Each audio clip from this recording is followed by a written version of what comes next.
गोपालक हे कृपाजलनिधे हे सिंधु कन्यापते हे कंसांतक हे गजेन्द्र करुणापारीण हे माधव हे रामानुज हे जगत्त्रय गुरो हे पुंडरीकाक्षमां हे गोपी जननाथ पालय परम जनाहामि न त्वां विना.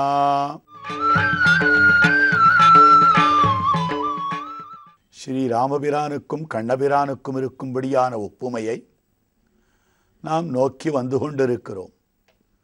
அந்த கிரமத்திலே பார்ப்போமேயானால் ராமபிரானும் மோட்சம் கொடுப்பவன், கண்ணபிரானும் மோட்சம் கொடுத்தவன்.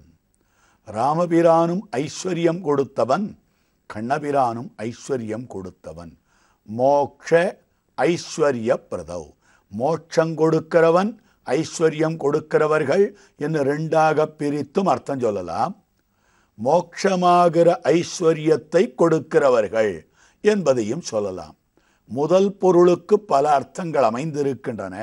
மோட்சமாகிற ஐஸ்வர்யம் என்றால் என்னவென்றால், மோட்சம் மட்டுமே ஐஸ்வர்யம்.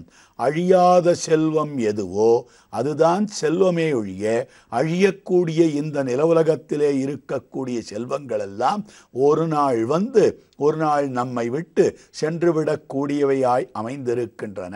அதனாலே செல்வோம் செல்வோம் செல்வோம் என்று எது சொல்லிக் கொண்டிருக்கிறதோ அதுதான் இந்த செல்வங்கள்.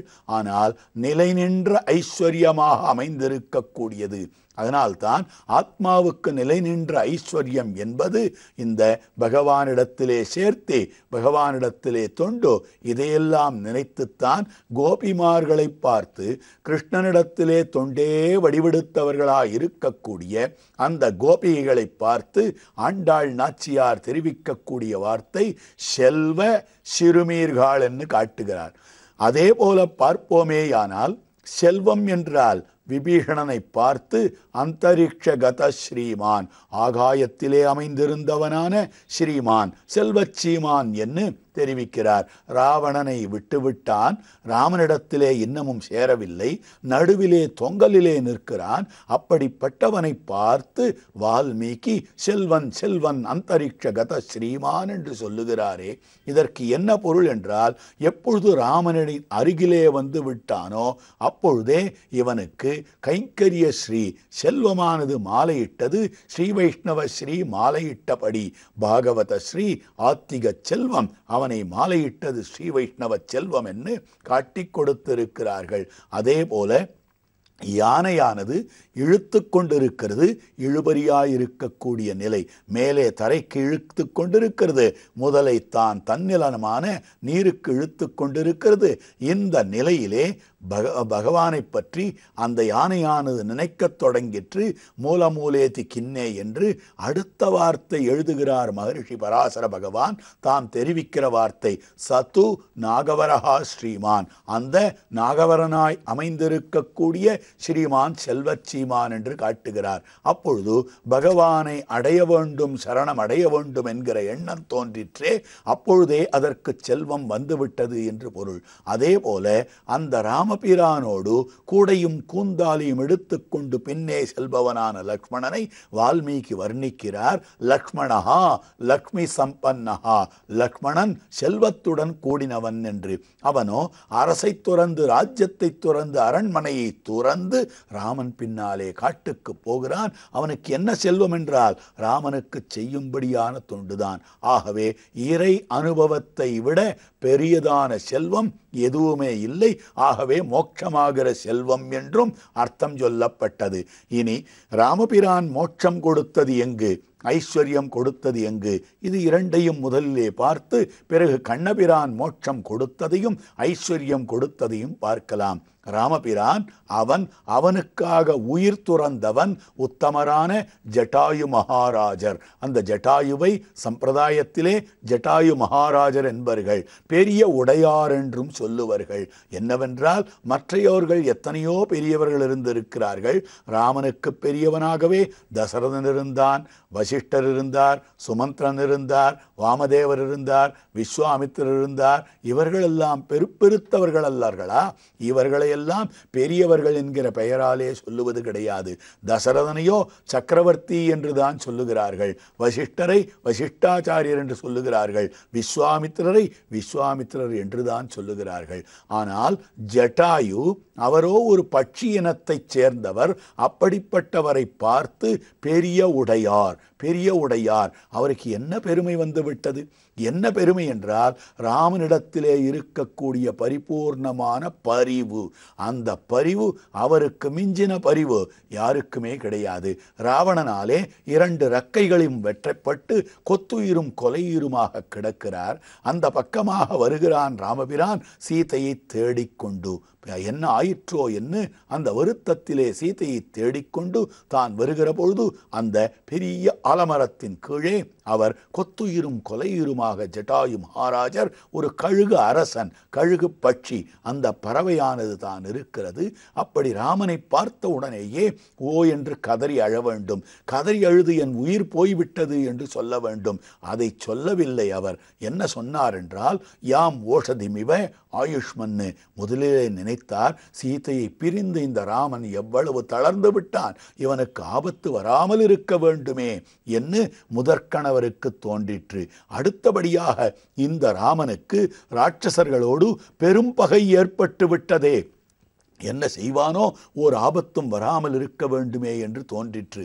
அதனால்தான் ராமனை பார்த்து ஆயுஷ்மன்னு, தீர்காயுஷ்மானாக நீ அமைந்திருக்க வேண்டும் என்று தான் அவனுக்கு ஆசீர்வாதம் பண்ணுகிறார். அப்பொழுது ராமன் க்ஷேமமாக இருக்க வேண்டும் என்று பொங்கும் பரிவு அவருக்கு வந்தபடியாலே அவர்தான் பெரிய உடையார் என்று சொல்லப்படுகிறார் ஜட்டாயு மகாராஜர். ஆழ்வார்களுக்குள்ளே எவர் ஒருத்தர் எம்பெருமானை பார்த்து பல்லாண்டு பல்லாண்டு பல்லாயிரத்தாண்டு என்று பாடினாரோ அவருக்குத்தான் பெரியாழ்வார் என்கிற பெயர் அமைந்திருக்கிறது.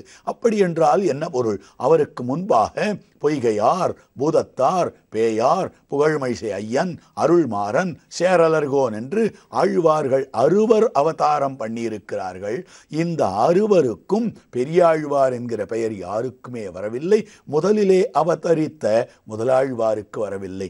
அப்படியல்ல, அதிகமான பாசுரங்கள் பாடினவராயென்றால் இவருக்கு முன்பாகவே நம்மாழ்வார் ஆயிரக்கணக்கிலே பாசுரம் பாடியிருக்கிறார். இவருக்கு பின்பாக திருமங்கையாழ்வார் ஆயிரக்கணக்கிலே பாசுரம் பாடியிருக்கிறார். ஆயினும் இவர்களுக்கெல்லாம் பெரியாழ்வார் என்று சொல்லாமல் பெரியாழ்வாராகிற விஷ்ணு சித்தரை மாத்திரம் பெரியாழ்வார் என்று சொல்லுவதற்கு என்ன காரணம் என்றால் அதைத்தான் மணவாள மாமுனிகள் காட்டுகிறார். மங்களாசாசனத்தில் மற்றுள்ள ஆழ்வார்கள் தங்கள் ஆர்வத்து அளவுதான் அன்றி பொங்கும் பரிவாலே வில்லிபுத்தூர் பட்டர்பிரான் பெற்றான் பெரியாழ்வார் என்னும் பெயர் என்னும்படியான அந்த பெயர் காரணத்தை மிக அழகாக குறிப்பிட்டிருக்கிறார் மணவாள மாமுனிகள். அப்படி பார்க்கிற பொழுது இப்படிப்பட்ட உத்தமரான பெரிய உடையார் அவர் ராமனுக்கு சந்தேசத்தை சொல்லிவிட்டு ராமன் பொருட்டு உயிர் நீத்தார். ராமனுக்காக தன்னுடைய பிராணனையும் கொடுத்தவராய் அமைந்திருக்கக்கூடியவர் அந்த ஜட்டாயு மகாராஜர். இவ்வளவு செய்தவருக்கு பொருத்தமான ஒரு காரியத்தை செய்ய வேண்டாமா? அதற்காக ராமபிரான் செய்தருளி இருக்கக்கூடிய காரியம் அந்த ஜட்டாயுவனுடைய உடலை வீணாக காட்டிலே மக்கும்படியாக இட்டுவிடவில்லை.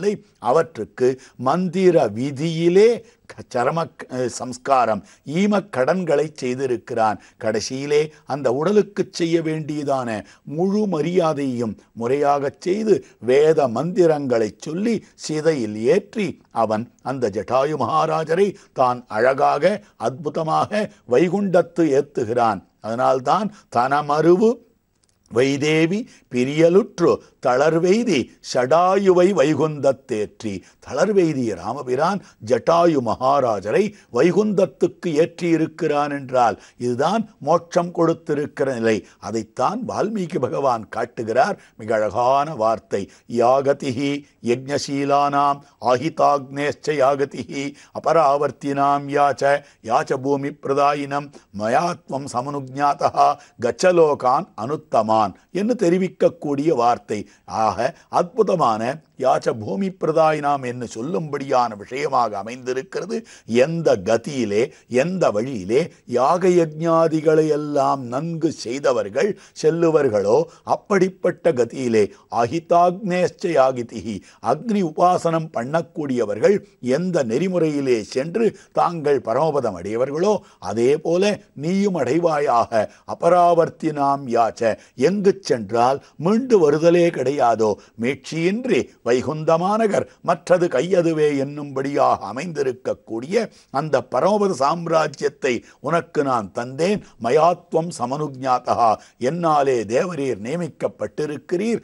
ஆகவே கச்ச லோகான் அனுத்தமான், அதற்கு மேற்பட்ட உலகம் எதுவும் இல்லை என்று சொல்லும்படியான அந்த உலகத்தை சென்று அடைவாயாக என்று ஜட்டாயு மகாராஜருக்கு ஒரு உயர்ந்ததான ஸ்தானத்தை, மோட்சத்தை கொடுத்திருக்கிறார். அடுத்தபடியாக சபரிக்கு சபரி மோட்ச சாட்சிபூதா என்கிறார் ஸ்ரீ வேதாந்த தேசிகன். சபரியானவள் தாம் தெரிவிக்கக்கூடிய அற்புதமான வார்த்தை, ராமா சச்சுஷா தவ சௌமியேன பூதாஸ்மி ரகுநந்தனா பாதமூலம் கமிஷ்யாமி யானகம் பரியச்சாரிஷம். ராமா, உன்னுடைய அழகான திருக்கண்ணின் நோக்கத்தாலே நான் புனிதையாக ஆகிவிட்டேன். ஆகவே எந்த ஆசிரிய பெருமக்களுக்கு நான் தொண்டு செய்து கொண்டிருந்தேனோ அந்த ஆச்சாரிய வரியர்களுடைய பாத கமலங்களை அடைகிறேன். அவர்கள் மோட்சம் சென்றிருக்கிறார்கள், மோட்சம் அடைந்திருக்கிறார்கள். அப்படிப்பட்டவர்களுடைய பாதத்தை நான் அடைகிறேன் என்று சொல்லி இருக்கக்கூடிய வார்த்தை ராமனுடைய அழகிய திருக்கண் பார்வையானது அவளுடைய அத்தனை பிரதிபந்தகமான தடைகளை எல்லாம் போக்கி மோட்சத்தை அருளியிருக்கக்கூடிய நிலை. அப்படி பார்க்கிற பொழுது ஜட்டாயு மோட்சம், சபரி மோட்சம், ஒன்று பலம் மற்றொன்று பரம பலம் என்று காட்டப்படுகிறது. ஜட்டாயு மோட்சமானது பகவானை ஜட்டாயு எய்தினார், பகவானாலே மோட்சம் அடைவிக்கப்பட்டிருக்கிறார். சபரி மோட்சம் என்பது ஆச்சாரியர்களுடைய தொண்டினாலேயே அவர்கள் மோட்சம் எய்தினார். அவர்கள் ஆச்சாரியாருடைய பாத கமலங்களை எய்தினாள். ஆகவே பகவானுடைய அருளாலே பகவானை அடைவது என்பது அது பலன். ஆனால் ஆச்சாரியர்களுடைய அருளாலே ஆச்சாரியர்களுடைய பாதங்களை அடைவது என்பது பரம பலன். இது இரண்டுமே ராமானுகிரகத்தாலே கிடைத்திருக்கக்கூடிய ஒரு விஷயமானபடியாலே மோட்சப்பிரதா ராமபிரான் மோட்சத்தை கொடுத்தவனாக ஆகிறான். அவன் மனித உலகத்திலே பிறந்தவனாயிருந்தாலும் மனிதனாகவே பிறந்தவனாயிருந்தாலும் கூட மோட்சம் கொடுக்கும்படியான ராமாவதார காலத்திலே எல்லா செயல்களையும் மனிதன் என்கிற பாவனையோடையே செய்திருக்கிறான். அப்படி இருக்கிற பொழுது கேள்வியானது ஒருத்தருக்கு வந்தது. ஒரு பெரியவர் அரச அவையிலே சென்றிருந்த போது நம்பிள்ளையினுடைய சீடராய் இருக்கக்கூடியவர் ஒருத்தரை உடன் அழைத்து கொண்டு நடுவில் திருவீதி பிள்ளை பட்டர் என்கிற மகாத்மா அரசவையிலே சென்றபோது அரசன் கேட்டான், ஒரு மனிதன் எப்படி மோட்சம் கொடுத்தான்? ராமன் மனிதனாக இருந்து மோட்சம் கொடுக்க இயலுமா என்று.